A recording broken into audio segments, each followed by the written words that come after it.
So Batwoman fans, yes, I'm back with another review. And despite, honestly, week to week saying that I haven't really liked this show too much, I have always said since the beginning review, I've wanted nothing but the best for this show. I've wanted to enjoy it. I honestly, I've had nothing against it, but I've just called it as I've seen it. And personally for me, and what it looks like for a lot of people, and I would go as far as saying the overall majority, Batwoman hasn't really been up to par as what we've wanted it to be. Granted that it was no way near the kind of cringe or kind of, shade people were throwing at it in those beginning trailers. It just hasn't been something that I've necessarily even wanted to keep reviewing. But this episode, guys, is, per the title, I'm guessing, if I'm sticking with what I'm thinking, is what I've been waiting for, despite some of you on Twitter being like, never review a Batwoman video episode again. Honestly, everyone, I've been waiting for Batwoman to get to a point where I can really, really enjoy it and call it a CW show that I enjoy as much as like Arrow and The Flash. And granted that it's only been one episode, so I don't think I can exactly call it that yet. This episode, as I keep saying for the third time now probably, is what I've been waiting for, and it was a good episode. And if like Batwoman carries on like this, it's going to be a show that I really enjoy week to week. Granted, I'm not saying that I didn't have a couple of issues in this episode, and this is why you're watching this video. I'm going to review it, break it down, and get to the points that I felt like here and there about, in one way or another. But for the most part, this was a solid episode. It showed Batwoman's true potential. I'm not saying that future episodes won't be like the previous episodes where I didn't necessarily vibe with it that much, but it's at least giving me a flake and a shed of hope that more and more episodes like this can be great. And it even makes me rethink, my title, was it last week's or the weeks before, when we got the news that a full series order has been ordered for Batwoman for 22 episodes. Originally, they were going to have much less, but since, I guess, the CW decided that it must be doing successful despite the ratings kind of dipping, even though last week it went up again, we've now got 22 episodes, and guess what? I am not apprehensive anymore, I'm anticipating. So let's break this down, guys, but before we do, like this video if you do go on to enjoy it, and of course, everyone, I really, really encourage you to let me know your thoughts, and let's start a discussion down in the comments below. And I'm just going to plug my Discord server because we talk about Batwoman there quite a lot, so join my Discord server. The top pinned comment will have the server invite link. If you don't know what Discord is, well, it's a fun place to hang out, and yeah, talk to me there. So just to give like a general consensus, I don't want to say as much as I do want to say that Alice is carrying this show, because I want to give credit to all the other things in this episode as well. But Alice, this episode was kind of like in, I'm sure, many of you watching this, watch the other Arrowverse shows like Arrow, The Flash, etc. And like for The Flash, for example, we've had flashback episodes. This was that episode, and as you all know, whether you're a big Batwoman fan or not, Alice has been, Rachel Skarsten, who plays Alice, has been fantastic. She really has kind of kept me watching every week, not only for me to just find out to see if this show's improving and obviously give you my thoughts on it. And I honestly was close to kind of not really breaking it down anymore, because if it just kept up, I was like, well, what's the point of me just giving negative review after negative review? But I kept watching to see if a video like this would pop up, and it has. And this episode really was something special in terms of Batwoman, and it really needed this because they really applied so many different elements that made it entertaining. This episode started off with Alice stealing a load of skin off bodies in the morgue, and I was like, okay, what the heck's going on here? And that all led to a very interesting story surrounding a character named Mouse, or Johnny, Mouse, who we heard about last episode through Dodgson. If you guys remember, Mary had him in her kind of like little doctor clinic, private-y kind of thing somewhere in Gotham, and ever since then we know that a tracker was placed in him, and that really came up with something I want to talk about at the end of the episode in terms of Alice, because I feel like they're really giving her a load of layers instead of just doing plot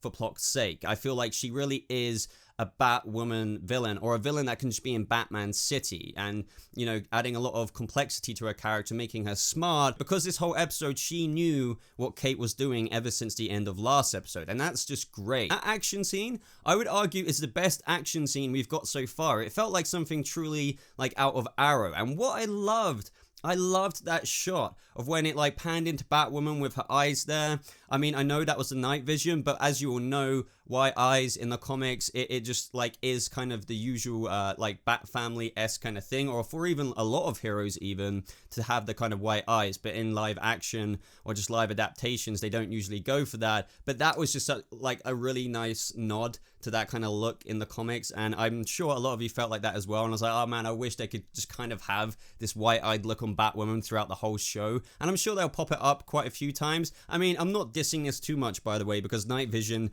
does make sense. If you want to fight a load of baddies, you know, villains, if you will, at night, you know, you'll be able to take them out. They can't see. I don't need to explain night vision to you, but I guess Batman just, you know, he lives in the night, so he doesn't really need night vision. But this episode, as I said, carried forward with, you know, after Batwoman found Alice, they went on a little sisterly drive, and this kind of delved into the flashbacks to her captivity with that very creepy guy, which is just another kind of interesting thing. As messed up as it sounds, I found it really entertaining kind of seeing that creepy factor to Alice's childhood, or should I just say Beth in these instances, and it was really traumatic, and I felt really sorry for her. And even the acting from the young kid, I'm not sure who plays Beth, was really, really good this episode. Like, even in that scene when Kate went downstairs, and, you know, I don't know, it was just really compelling. And the way Alice can just go crazy to, like, almost in Beth mode when her eyes kind of glaze over with tears. This is what I mean about Rachel. Like, it's just so great that Batwoman, if Batwoman season 1 didn't have Rachel Skarsten, I would be really kind of, and it had some kind of other actor, maybe, and I don't want to put Chris Klein down too much, but someone like him, you know, the smoldering of The Flash season 5, maybe if you don't watch The Flash, you don't know what I'm on about, but much more of a less skillful actor, should I say, it really would be struggling, I think. And Mary, this episode, by the way, I just want to jump into that very quickly. I enjoy, I like what they're doing with these kind of segregated storylines. It's really working well for the Flash in this episode. It really felt like that as well. We had, for example, Sophie Moore and Jacob. Jacob is one of my favorites on this show just because he's a really great, the way the performance is, it's really sold very well, just like Rachel's Alice. Sophie, I'm not a massive fan of, but I'm sure they're going to give more her way. Hopefully they can sell me a bit more on her. Obviously, Kate and Alice had scenes together, but then we had Luke and Mary. And Mary, I just wasn't digging so much. I mean, I get how she found out she wanted to get drunk, and like that was really messed up what she found out about her mother and how she faked Kate's sister's death, I mean Alice, but you know, I just didn't dig the whole thing of like, oh, my sister's spending a bonded time with Alice, you know, I don't murder people. It just felt like she was jealous, and I don't see how I could be interpreting that wrong. It's kind of just like, well, you know, obviously Kate has quite a bit to deal with her sister. Do you know what I mean? Like, why are you acting this way? I mean, you could just argue in real life maybe somebody would act like that, but it was just a bit like... But one thing I do want to mention that came out of the Luke Fox and Mary storyline, even though I really enjoy Luke Fox, by the way, I think he's great in this show, and I'm looking forward to see more from him, especially where he could go in the future, if you know, in terms of what happens with him in the comics. I wouldn't be surprised if the CW go there with his character, but I am kind of a bit worried about that. I hope they do pull it off well if they go there, but that's a whole other video. I don't really know why I'm talking about that now. But in terms of that, they mentioned the Arkham Breakout. Now, if you didn't really know what they were on about there, I've actually been asked a lot of questions about this. Related to this is the Elseworlds crossover. So we're now up to date with that, because as you know, in the Elseworlds crossover, Batwoman swung in when Barry Allen as the Green Arrow and Cisco were there, and they met her. Batwoman has now caught up to that. We didn't see anything about it because obviously we saw that in Elseworlds. It just kind of happened in between episodes, like off screen, if you know what I mean. So in terms of the timeline right now, we are up to date with Elseworlds and actually past it. So throughout the episode, we got further explanations as to Beth's childhood in the house. We even got a Bloodhaven drop, as you guys know. That's where like Nightwing hangs out, and I really hope we get references like that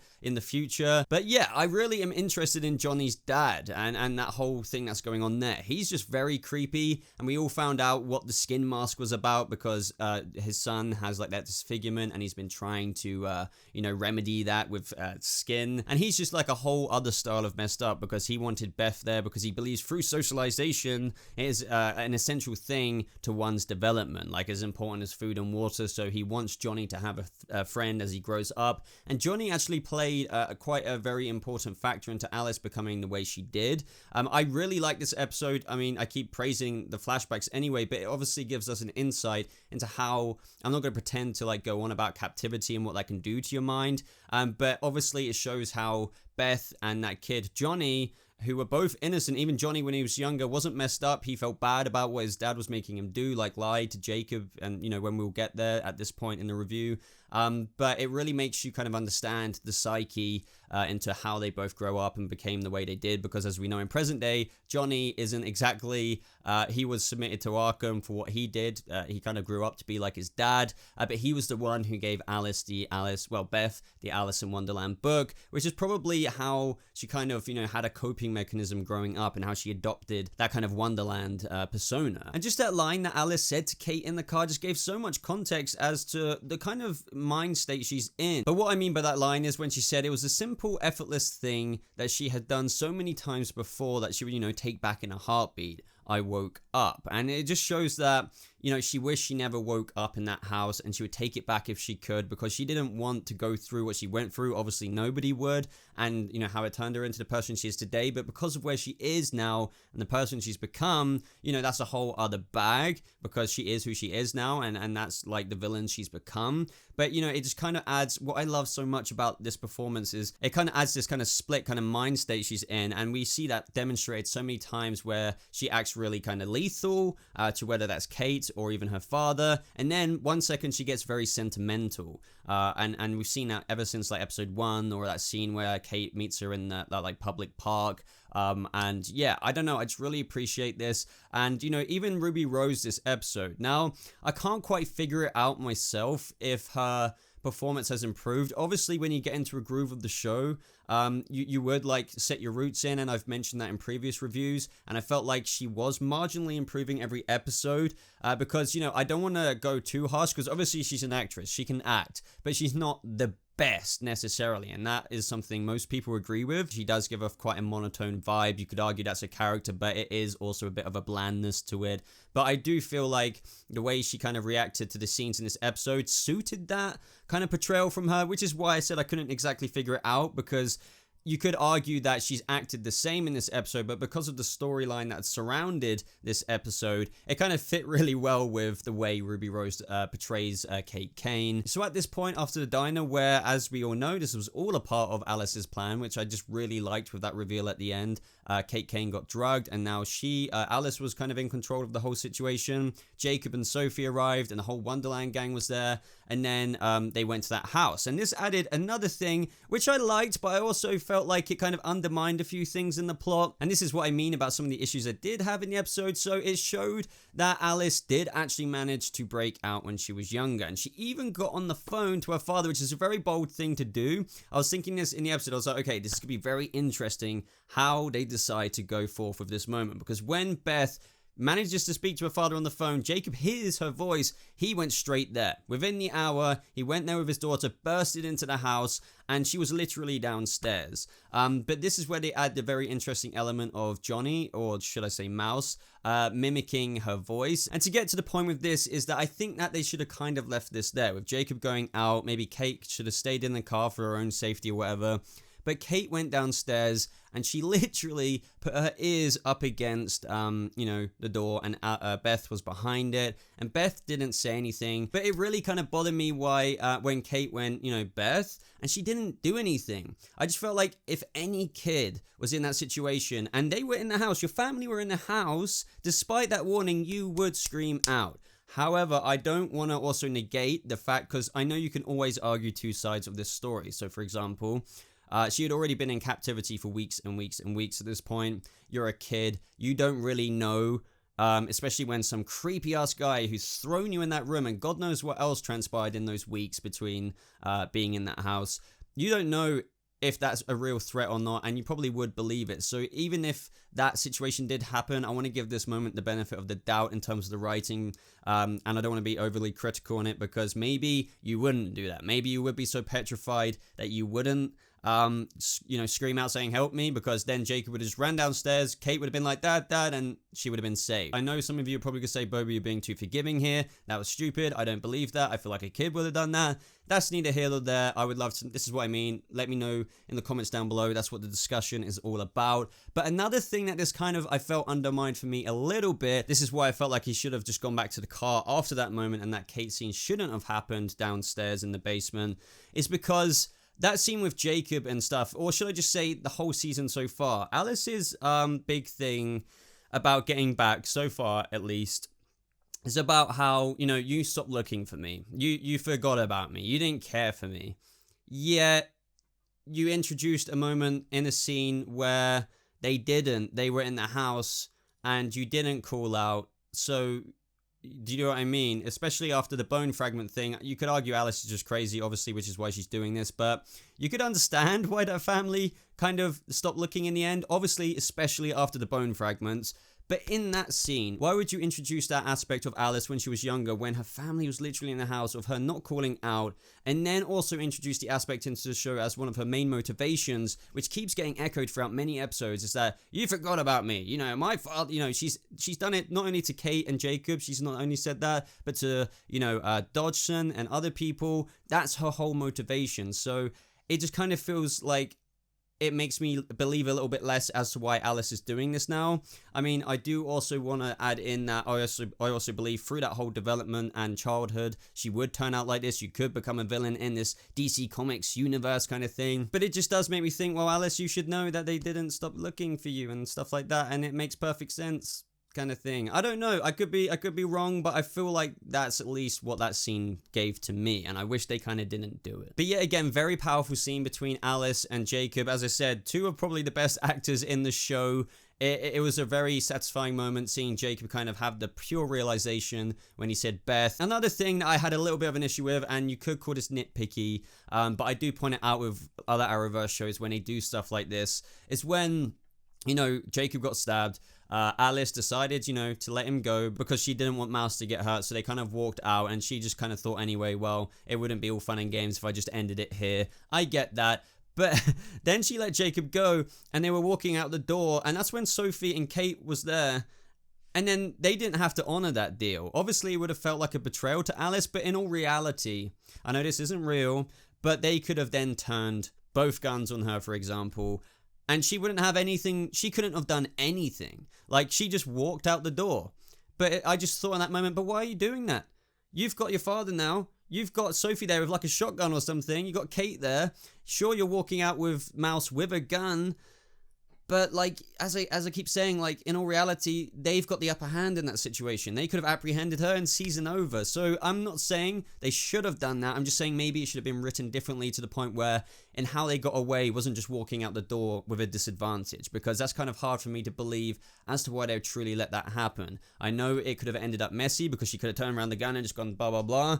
But yeah, as I said, once you give up your advantage, because that was a very stalemate situation. So yeah, that kind of things like this in shows just bother me in general. But maybe you, as a, you know, I know lots of casual viewers just don't care about stuff like that, or even pick up on it. And even if I point it out, you think, who cares? But for me, it's just like, you could have kind of had a moment where Alice was like getting away in a much more believable fashion. And then, guys, kind of as I mentioned earlier briefly, the episode ended with the kind of explainer for the Alice in Wonderland book, and you know, she gave a bit of skin or something to Mouse, and obviously something's going to come out of that. The plans are far from over, and the fun and games that Alice has planned for Gotham City. So I'm actually, guess what? I'm really looking forward to see where this can go. That may sound to some of you like Boba, isn't that a bit naive of you to think that after one good episode? Yeah, I mean, I'm not discrediting that some of you really enjoy the previous ones, but for me, this is like the one and only best episode.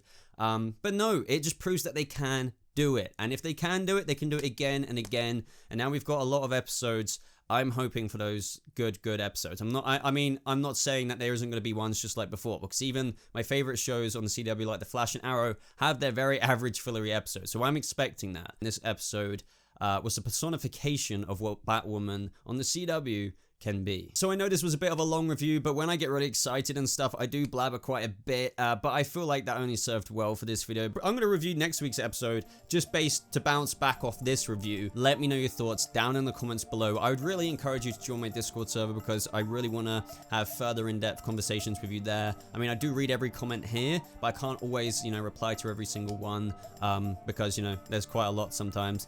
But yeah, like this video if you did enjoy it, guys. Batwoman is showing promise now. Subscribe for more Batwoman videos just like this. Check out my past couple of videos here if you're a Titans fan. I did a very interesting theory But that is everything, guys. So thank you so much for watching. I hope you guys have a lovely rest of your day, and I'll see you, Bat Family, in the next video.